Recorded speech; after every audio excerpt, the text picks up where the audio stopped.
Kantor Gubernur Sulawesi Selatan dipasangi pagar.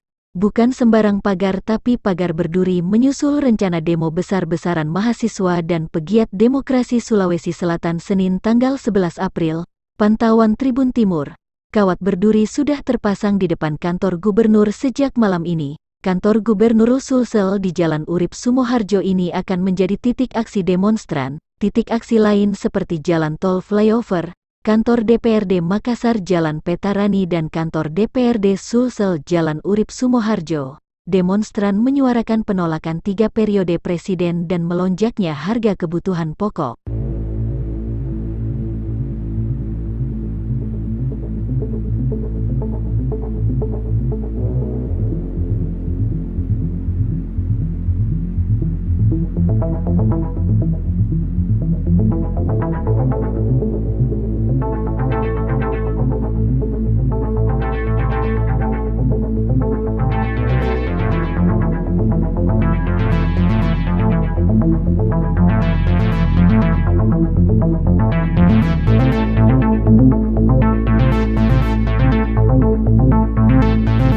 Terima kasih sudah nonton.